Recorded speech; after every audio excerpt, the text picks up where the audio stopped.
This video is powered by Dr. Cinik, one of the world's leading hair transplant centres and a top choice among football superstars. Scan the QR code on the screen or click the link below for your free consultation. Welcome along to AFTV Transfer Daily, the show that keeps you up to date with players that have been linked with a summer transfer move to Arsenal. Hi and welcome along to AFTV Transfer Daily, the show that keeps you up to date with players that have been linked with a summer transfer move to Arsenal.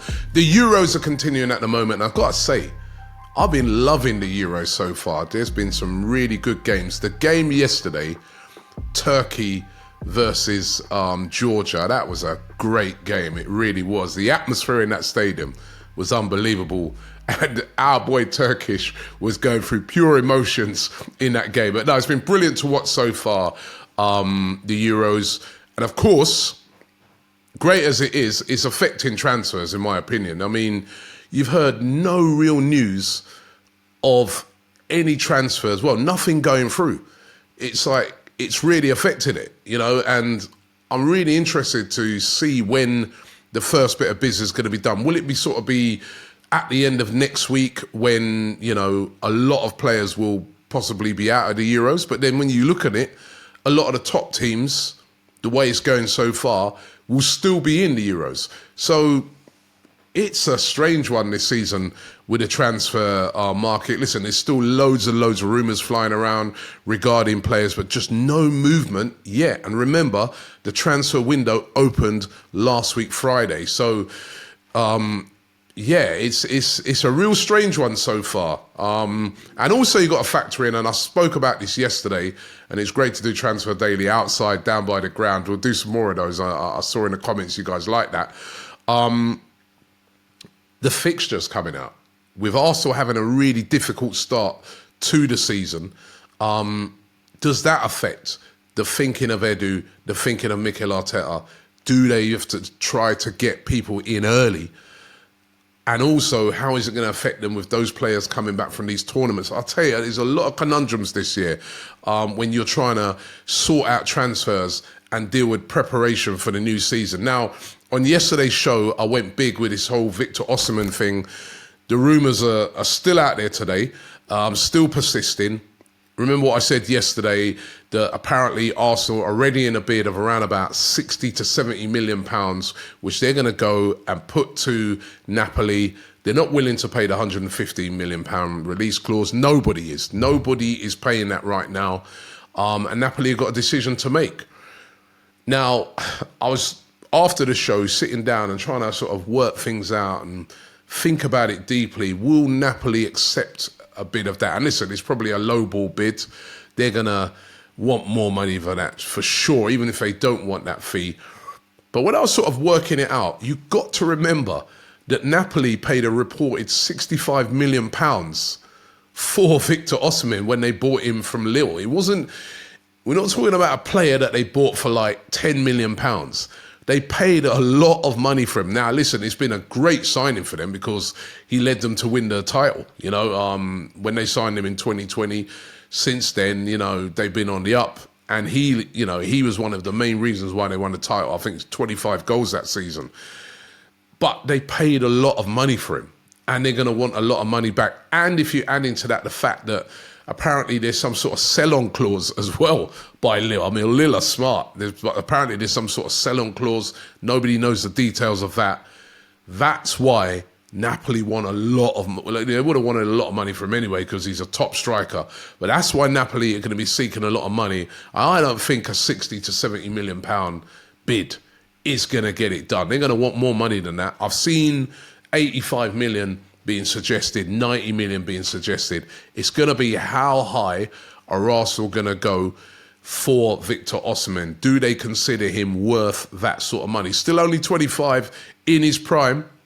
Then you've got to factor in as well. This is another thing to factor in. Injuries. He's had a little bit of an injury history that, again, Arsenal can have to think about this. Even last season he had a bit of injury. So there's a lot to think about here. It's a big, big money deal, whichever way. I mean, even 60, 70 million is a lot of money. it's going to be really interesting, this one. Really interesting. Also throw into the mix the fact that they're saying now today that Chelsea are apparently back in. I think if it came down to Arsenal or Chelsea, it's got to be Arsenal, isn't it? We're in the Champions League. Chelsea are playing in the Conference League. Does he want to come and play in the Conference League? All right, he'd be playing for Chelsea. They're a big club. But a lot of decisions to be made, and it's going to be really interesting, the whole Victor Osimhen thing. Now, another player that also been linked with from this time, who comes from the French league, is Desiree Doue. 19-year-old, plays for Rennes, had an absolutely fantastic season last year for Rennes. Plays predominantly as a left winger, but can also play out on the right. Considered a real French wonder kid, and there were some people suggesting that he should have been picked for the French squad for the Euros. He didn't actually make that squad, but he's actually in the Olympics squad. Remember, the Olympics is taking place in August in Paris, and they put together a very strong team for that, with Thierry Henry managing that French team, and he's part of that squad. Left winger. Played 31 times in Liga and for Rennes last season. So that just goes to show you how important he was at 19-year-old, playing that amount of games. And he is being looked at by a load of clubs. Bayern Munich, Dortmund, Manchester United, Spurs, Bayer Leverkusen. That just gives you a glimpse of how talented he is. And Arsenal also said to be one of those teams that are really interested in him. They want to rival Manchester United, who are said to be right at the forefront for his signature. As I said, more of a left winger, but can play on the right wing, quick, excellent at dribbling. Let's keep an eye on that one.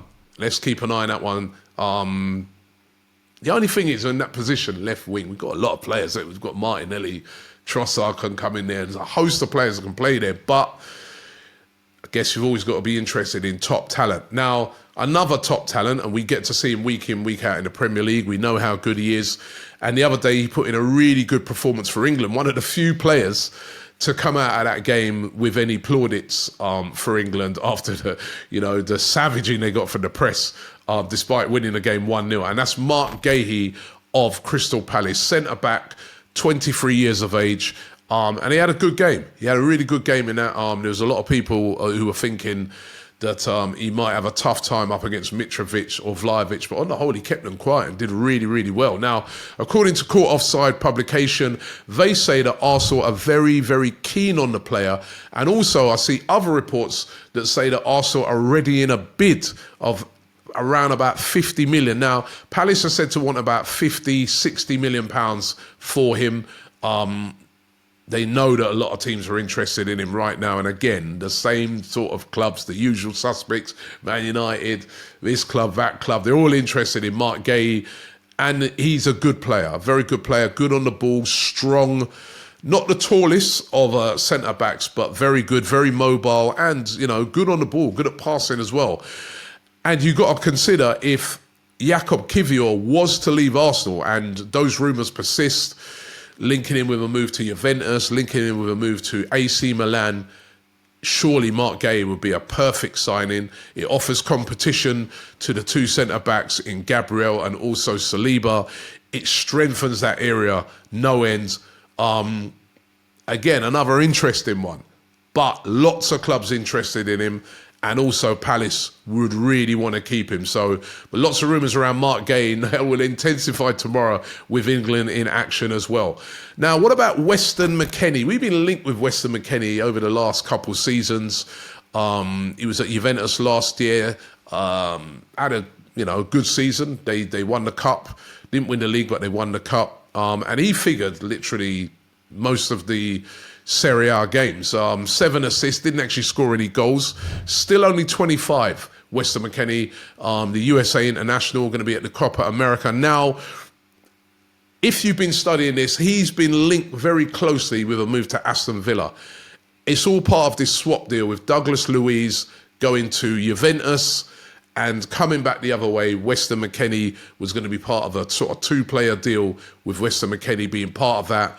And in a lot of quarters, it looked like this was literally done. But there are rumours coming out today, according to the Telegraph, that the deal has not been done and Weston McKennie is stalling on moving to Aston Villa because of interest from two clubs, Arsenal and Tottenham.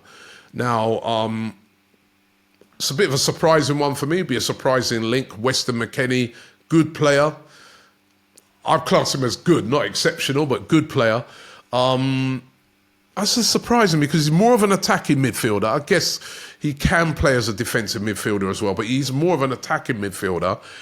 And I just don't see this one. But those are what the Telegraph are saying, that he's stalling, thinking that they could get a move to... I see more a move to Tottenham than Arsenal, but that is one of the rumours going around today. What do you guys think? Especially fans there over in America, would Weston McKennie suit Arsenal? I would love to hear from US fans in particular. You guys get to see him playing a lot for the national team. And what's going to happen with Mika Biereth? I spoke about him last week. He spent last season out on loan at Sturm Graz in Austria. Had a fantastic season, 15 goals he scored. And Sturm Graz really, really want to keep him. Now, according to the Sturm Graz director of football, which is Andres Schiffer, he says that he's in talks at the moment with Arsenal over signing him. He wants to keep Mika Biereth, a very good young striker. He's not actually played for Arsenal yet, and his contract's running out. He's got a year left. He's been on a couple of loans. Sheffield Wednesday also said to be interested in him. Now, going to be very interested to see what Arsenal do with him. Will they sell him and try and profit from him? It won't be nothing big, probably £7 to £10 million. Or will they try and tie him down to a new contract and then maybe send him out on loan again? Listen, strikers can be a premium now. So interesting to see what they do with Mika Biereth, because there was a lot of talk that Arsenal were going to bring him on the US tour, put him in some of those games, see what he's like, it's going to be, this is going to be an interesting one. Going to be an interesting one to see what happens with this young player who's got bags of talent, but as I said, hasn't even played for Arsenal yet. So let's see what happens with Mika Biereth. Those are the rumours today. Now, listen, we're going to be doing another live Q&A over on Playback, right? So I'm going to be announcing the next one. If you want to get notified of that, go into the description and sign up right now to Playback UK. We did a brilliant one on Sunday where loads of people came on, were giving their opinions on signings. Going to be doing another one. If you want a notification, though, you need to sign up. So link is in the description. I want as many of you involved as possible. It's free to sign up on Playback. So go into the description right now, click onto that, sign up quickly, and I'll notify you when that next one is coming. Could be today, could be tomorrow. Look out for that. Thanks for watching the show, and I'll see you tomorrow.